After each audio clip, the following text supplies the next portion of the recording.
வணக்கம், என் பெயர் doctor poor Dhawan மற்றும் இன்று இந்த வீடியோவில் நாங்கள் குளிர் பற்றி பேச இருக்கிறோம். ஏனெனில் குளிர் தொடங்கிவிட்டது, தீபாவளி முடிந்துவிட்டது மற்றும் இன்று சட்தினம். குளிர் அதிகரிக்கும் போது எந்த ஒரு பிலிசிஸ் நோயாளிக்கான சவால்கள் அதிகரிக்கின்றன மற்றும் இந்தியாவில் முழு வட இந்தியா அடுத்த சில மாதங்களில் முழுமையாக குளிரில் கம்பிக்க உள்ளது. குறிப்பாக இந்த ஆண்டில், ஏனெனில் இந்த முறை மீனா போல் இருக்கிறது. நீனா போன்ற குறைந்த சுவாசங்கள் உள்ளன. மிகவும் குளிராக இருக்கும் சூழல் உருவாகிறது. எனவே பிலிசிஸ் நோயாளிகள் அனைவரும் விழிக்கவும். இப்போது நீங்கள் குளிரில் உங்கள் நிலையை எவ்வாறு மேம்படுத்த வேண்டும் என்பதை புரிந்து கொள்ள வேண்டும். குளிர் நல்ல விஷயங்களையும் கெட்ட விஷயங்களையும் கொண்டு வருகிறது. ஆகவே முதலில் கெட்ட விஷயங்களை பற்றி பேசுவோம், பிறகு நல்ல விஷயங்களை பற்றி. காலநிலை மாறும்போது உங்கள் உடல் மாறுகிறது. உங்கள் உடல் மாறும்போது உங்கள் ஜீரண சக்திகள் மாறுகின்றன. ஆகவே ஒவ்வொரு ஆண்டும் பிலிசிஸ் நோயாளிகளில் நாம் காணும் ஒரு விஷயம், பிலிசிஸ் நோயாளியின் உடலில் மீட்பு வேகமாக நடைபெறுகிறது. இப்போது இது ஏன் வேகமாக நடைபெறுகிறது என்பதை டாக்டர்கள் அறிவார்கள். இன்று நான் நோயாளிகளுக்கும் கூறுகிறேன். காலநிலை குளிராக இருக்கும்போது எங்கள் உடல் மெட்டபாலிசம் அதிகரிக்கிறது, எங்களுக்கு மிகவும் பசிக்கிறது. நாம் முன்பு வெப்பத்தில் 2 ரொட்டி சாப்பிடினோம், குளிரில் 3 ரொட்டி கூட சாப்பிடுகிறோம், 6 ரொட்டியையும் சாப்பிடுகிறோம் மற்றும் குளிரில் இதற்காக எங்கள் எடை அதிகரிக்கிறது. வெப்பத்தில் நமக்கு நல்லதாக தெரியாத பூரிகள் குளிரில் மிகவும் நல்லதாக இருக்கும், வெப்பத்தில் நல்லதாக தெரியாது. குளிரில் மிகவும் நல்லதாக இருக்கும், ஏனெனில் உடலுக்கு அதிக வெப்பத்தை உருவாக்க வேண்டும். அதற்காக நீங்கள் கருப்பு கல் உணவுகளை சேர்க்க வேண்டும். நீங்கள் சேர்க்கும் போது உடல் வெப்பத்தை உருவாக்கும், உடல் நல்ல முறையில் செயல்படும். இப்போது இது எப்படி பயனுள்ளதாக இருக்கிறது என்றால், நாம் மருந்துகளை எடுத்தால் மருந்தின் உறிஞ்சுதல் நல்லதாக ஆகிறது. உடலில் மருந்து உள்ளதால் அதன் விளைவு உடலுக்கு நல்லதாக இருக்கிறது. மீட்பு மிகவும் விரைவாக நடைபெறுகிறது. இதோடு நமது பிரச்சனைகள் கூட வருகிறது. குளிர் வரும்போது முதலில் எதிர்கொள்ளும் சிரமம் என்னவென்றால், அது எது என்பதை பார்க்கும்போது அது எமது மாஸ்பீசியாஸ் வெப்பநிலைக்கு மிகவும் உணர்வு பூர்வமாக இருக்கும். வெப்ப காலத்தில் எங்கள் உடல் இப்படியாக இருக்கும் மற்றும் குளிர் வரும்போது நாம் சிறிது கடுமையாக இருக்கிறோம். இது ஸ்பாசிட்டி என்பதால் இது நோயாளிக்கு சிரமம் ஏற்படுத்த ஆரம்பிக்கிறது. ஏனெனில் நோயாளி உடற்பயிற்சி செய்ய முடியவில்லை மற்றும் அனைத்தும் கிடைக்கவில்லை. எனவே இந்த ஸ்பாசிட்டி மற்றும் மற்றவை நோயாளியை மிகவும் பாதிக்கிறது. எந்த ஒரு பாரலிசிஸ் நோயாளி இந்த விஷயங்களை வென்றால் அவரின் மீட்பு வேகம் வெப்ப காலத்துடன் ஒப்பிடும்போது இரட்டிப்பு ஆகும்.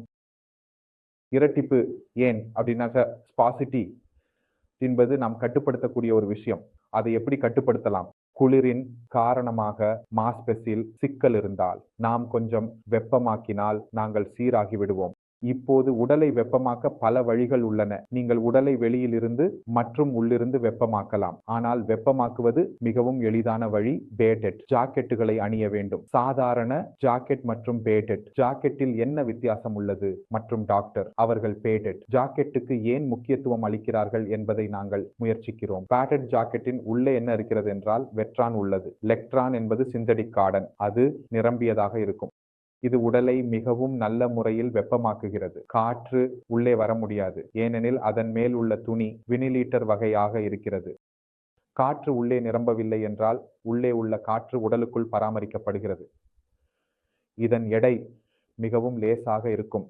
ரூயின் காரணமாக கோச் எடுக்கவும் நடக்கவும் சிரமம் இல்லை. மாஸ்பிஸில் சக்தி குறைவாக இருக்கும், எனவே கைகளை மடிக்கவும் சிரமம் இல்லை. குறைந்த துணிகளில் வேலை செய்யலாம். அதனால் எங்கள் பைலட் ஸ்பெஷல்களுக்கு நான் அவர்களுக்கு லாங் கோட் அல்லது ரெக்ரான் பேடெட் ஜாக்கெட் பயன்படுத்த பரிந்துரைக்கிறேன். ஏனெனில் குறைந்த துணிகளில் எங்கள் வேலை நடைபெறும்.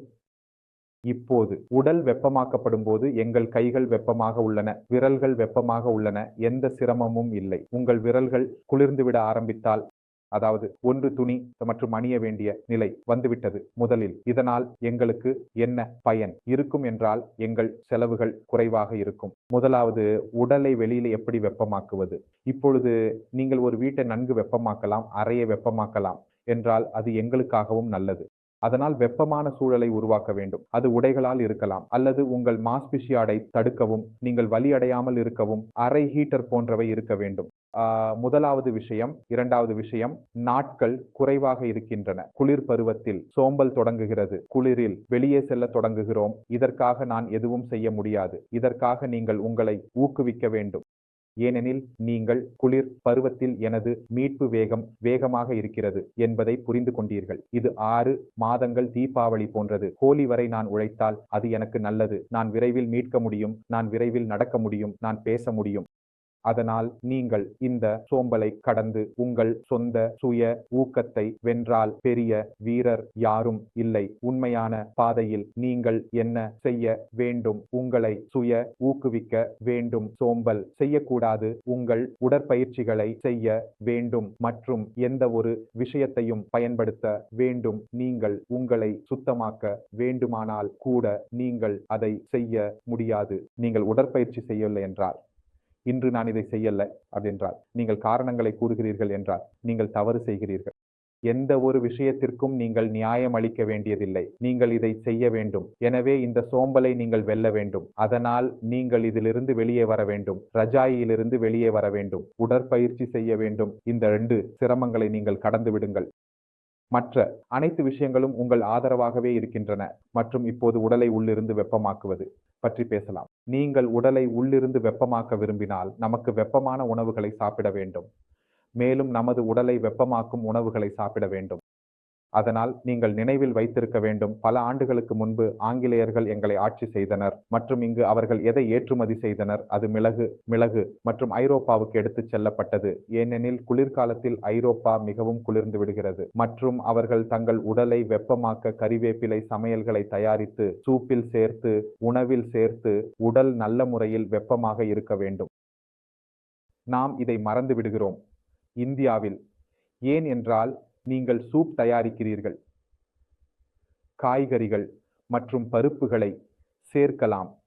அதில் உப்பு மற்றும் மிளகாய் பயன்படுத்தலாம்.